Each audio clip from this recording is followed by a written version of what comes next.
Hello. Well, it's that time again, time to pay really close attention to Keir Starmer and his quest to introduce digital IDs into the UK. Let's remind ourselves where this all began, this idea about digital IDs, or at least allegedly all began. I am announcing this government will make a new free of charge digital ID mandatory for the right to work by the end of this Parliament. Let me spell that out. You will not be able to work in the United Kingdom if you do not have digital ID. It's as simple as that. Let me spell that out. It's not as simple as that at all. It never was. How could it be? This would be an ID which you are required to use, and that would be enforced through legislation. The illegal immigrants, by their very nature, are not interested in legislation. So most of the population knew that that was not what was going on at all. So what really is the plan? Well, part of it has been revealed, surprise, surprise, to broaden the scope, mission creep, about this digital ID. And Keir has had a revelation.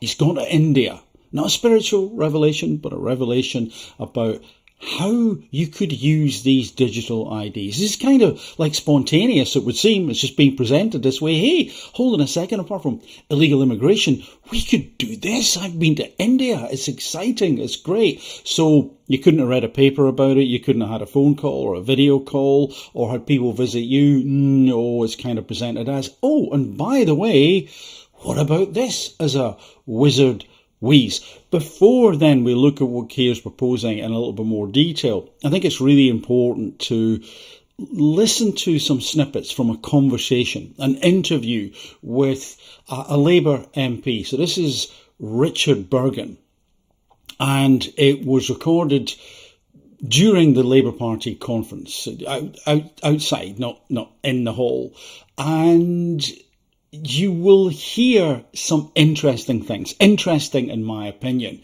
Now, of course, this MP will have his own biases, his own faults and flaws and good points, etc. And it's one opinion, but I suspect it's an opinion that's shared by quite a few people. And it gives us an insight not only to the behind-the-scenes part or parts of the part in the Labour Party, but also the leadership. How it's being led. Because remember, how that party is being led is in many ways a proxy for how the country is being led, or indeed is intended to be led, and therefore can allow us to consider this latest idea about digital IDs from a more balanced perspective. Conversation and ideas have been clamped down upon in the party, and a leadership that's afraid of dissent or discussion is a leadership that can't do what's necessary to defeat reform. So let's see. A leadership that's afraid of dissent or discussion. Again, worth pausing and just thinking about this. What sort of leadership, what sort of regime is afraid or won't tolerate dissent or discussion? Sorry, can I critique that? No, that's dissent, not allowed. How dare you? What about a bit of a round table discussion? Just a frank, open conversation? No. Pushing it back. There's a phobia. They're phobic about that stuff. Afraid. Why? Not allowed. Why? Again, what sort of leader would act like that? What sort of leadership team would act like that? But the only reason that anybody in the press or elsewhere is talking about who might be good, talking about Andy Burnham, this, that and the other, about the future. The only reason people are talking about the potential change in leadership one day is because of the mess that's been made in the first 14 months. And that mess needs to be ended. It's a mess the Prime Minister's making. He needs to start listening in order to turn that round. He needs to start listening. It's a mess of his own making. A leader who doesn't listen is not a leader. Wouldn't they be more like, a dictator? Wouldn't such a leader be incredibly authoritarian in nature? Anyway, but just my musing. Let's keep going. Because it seems often that, that doing so badly in the polls, the Labour Party and Keir Starmer himself, and yet whenever they're asked about it, they don't blame themselves or their approach? Well, I think they're not democratic enough, and that's an understatement. There's a culture in the party which I think is really unhealthy, and Andy Burnham's been talking about this actually, where you've got party members afraid of liking a tweet from another centre-left party because they think they might get suspended from the party they've been a member of for decades. You've got MPs thinking that if they vote to tackle poverty in their constituency, they'll end up getting suspended from the whip. And that kind of environment of fear and authoritarian clampdown isn't an atmosphere or a culture in which the best ideas are raised. And if leaders aren't prepared to listen, then it's no wonder they get things wrong time and time again. They're not democratic enough. And that's an understatement. Wow. Wow. And I wanted to highlight some other words that were shared there. Fear and authoritarian clampdown. Now, why is that important?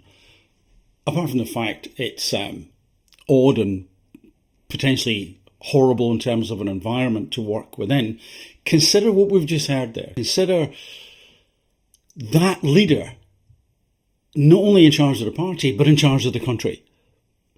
Is it possible that some of those behaviours, that style, the not listening, the authoritarianism, the fear, the clamping down, the dissent not allowed, the questioning not allowed, conversation not allowed, that could also be how that leader behaves when leading the country?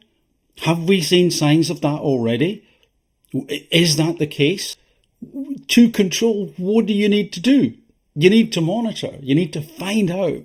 You need to understand who's saying things that, well, you just as that authoritarian leader do not deem to be acceptable. And therefore, there have to be penalties for that. Of course, we have the law, there are legal penalties, and Keir has demonstrated that he's quick to use that. But what else could happen with a digital ID system? So, let's then go back to what Keir is now proposing. Starmer eyes expansion of digital ID systems to manage public services. Okay, so to manage public services, that could sort of expand out into many different things.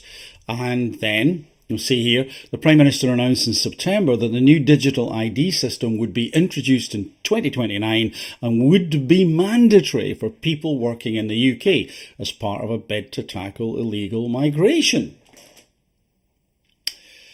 Which, yeah, again, I've said already what I think about that, and I'm not alone. But during his trade mission to Mumbai, Sir Keir has suggested he wants to expand beyond the current plans to a voluntary national ID which could help manage public services such as benefits and bill payments. So now we're getting into interesting territory. Voluntary, initially, perhaps. This is a system that will ultimately be fully loaded. There'll be so much information on there.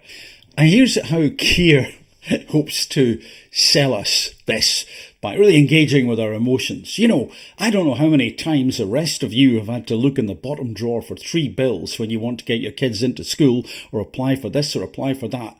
Drives me to frustration. Yeah, I mean, I have had that, and it can be frustrating, but I really don't think that an initially, maybe even not initially, voluntary ID system which will grow arms and legs really quickly is the way to get rid of that little frustration. Perhaps I'll just file things a little bit more carefully going forward. I have my very, very, very strong suspicions about all of this. Again, I'm not alone. So let's just recap. What have we got? We've got initially illegal migration, but it wasn't going to do that. But somehow Keir ever with his finger on the pulse of the nation, thought that people would be so angry and so annoyed about immigration that they would jump at the chance. Again, not reading the room. And then we have some insights from Richard, the Labour MP, which seem to imply an element of authoritarianism. And that leadership style, I would suggest, and I'm sure I'm not alone, we can see in Keir's leadership style as a PM. And once more, I then come back to, would you buy a used car from this man? In essence, would you trust this leader, that leadership team, with an ID system that will definitely expand, that will definitely find its way into almost every area of the lives of the citizens of the UK?